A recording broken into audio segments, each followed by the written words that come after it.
Welcome to 7C's Tutorial Center.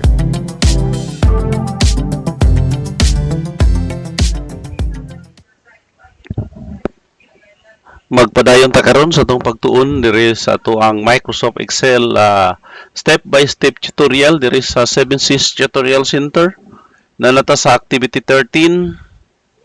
Ang buhaton nato diri, emphasize nato ang pag-insert og rows and then pag-merge across.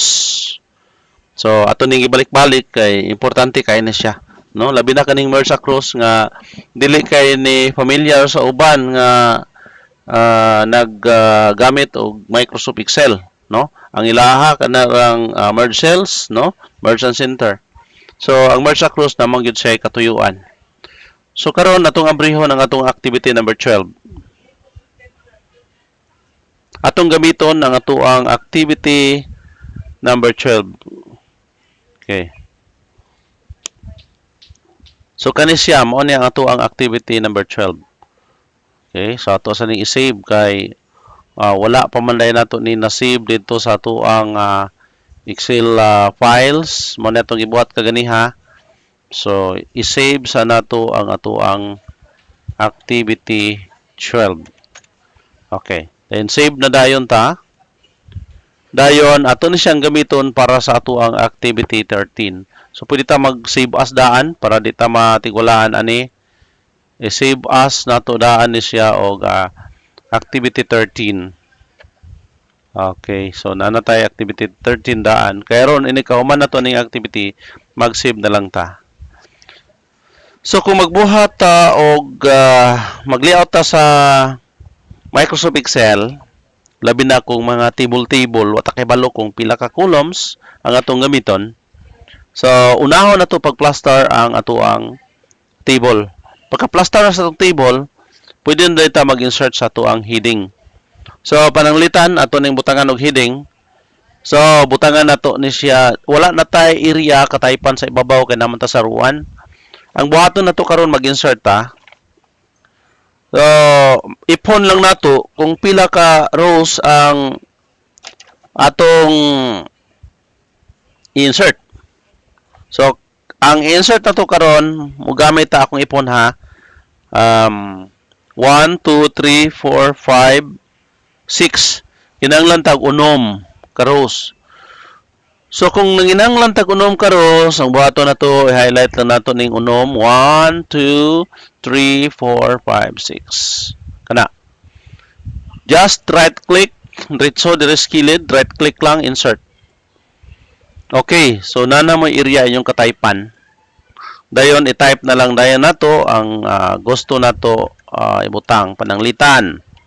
Okay, so Department of Education. So sample nato ning heading aning Department of Education kay kasagaran man gud ang mga porma, no, daghan kay mga porma ang Department of Education. So para sa katong naa sa Department of Education connected, so at least magamit nila ning tutorial, no?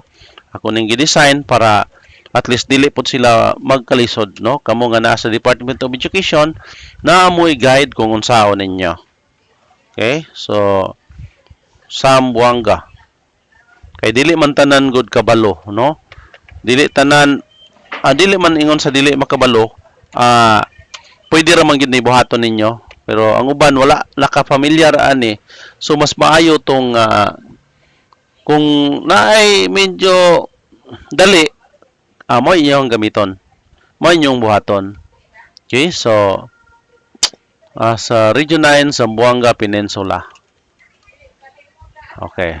Dayon unsa nga division? So pananglitan na sa Division of Zamboanga del Sur. Type lang ng Division of Zamboanga del Sur.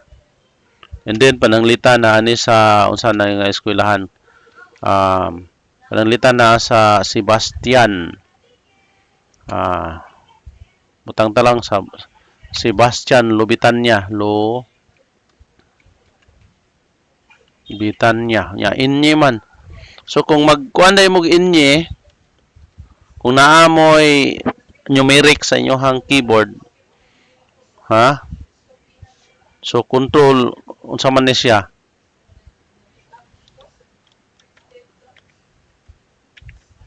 So ang iyong tuploko na ni para sa lubitan niya alt, tuplok ka lang ng alt, no? Dayon pag tuplok sa alt, tuplok ka lang ng number nga 165 para sa kapital. O gamay 164, alt 164. So inyi nga dako alt 165 ug inyi nga gamay alt 164. Kung dunay numeric inyong keyboard. Pero kung wala numeric ang inyong keyboard, insert lang mo og symbol, no? So sige. Insert symbol diri sa symbol na diri inyi, no? Na ay inyi diri pero mo lagi pangitaunon pa kayo ang symbol nga inyi. At least gipakita nako ninyo ni siya. Dayon kamon na lang po'y mangita kani dara.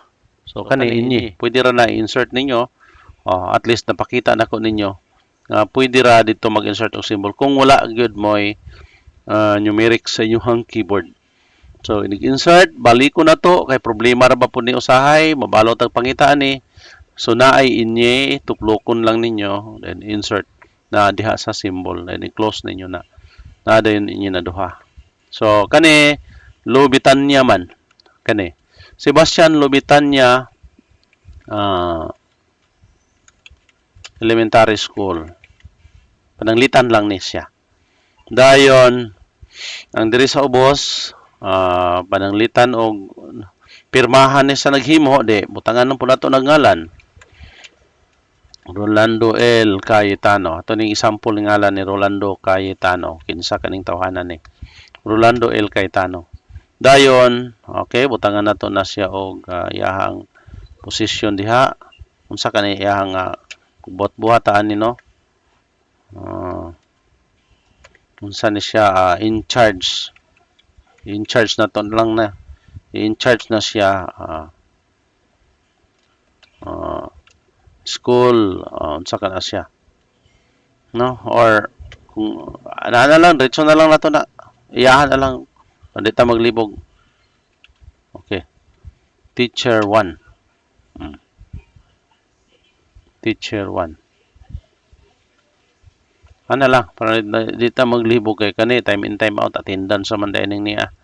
Okay, so pananglitan ra man ni dili gyud ni ang ato ang sulod, ha, unsaon siya pagpurma. Dayon sa patoy lain nato nga atong balikon kun sa patoy buhaton nato insert rows, naka-insert na ta. Dayon mag-merge across na dayon, no? So may merge across ani. Kani ang atong i-merge across kaning heading diri gikan diri paana diri sa margin to margin yuta. Margin diri sa left ug margin diri sa right. Dayon ato din ta sa home. Then merge ang center diri sa kilid, merge across mo. Dayon i-align dayon ninyo na siya pa center. Nana ang heading. Ana lang. So ana lang.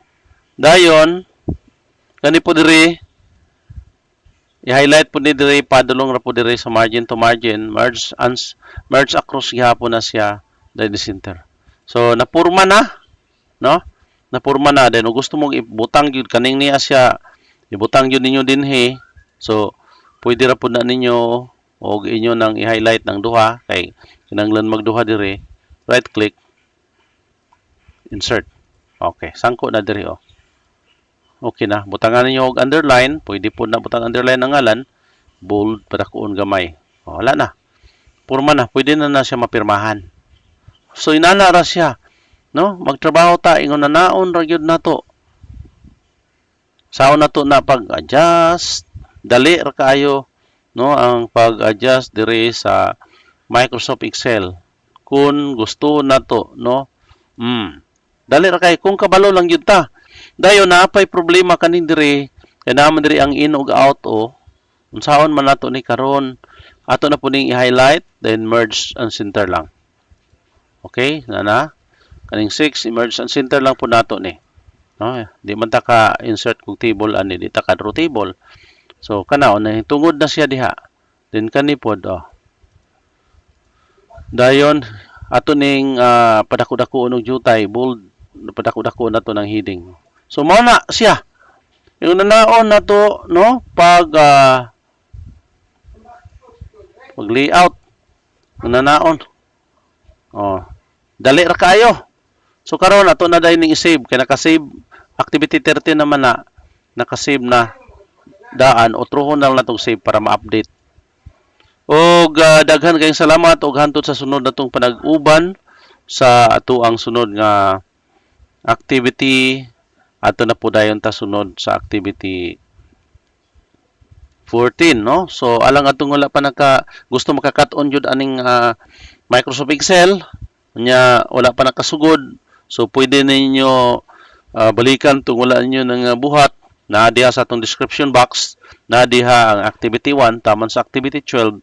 Buhaton ninyo to padayon mo diri kay para gyud nga maka-cut-on mo. Kay mas maayo nang step by step na to ang ato ang pagtuon, no, para walay mga problema. So daghan kayong salamat.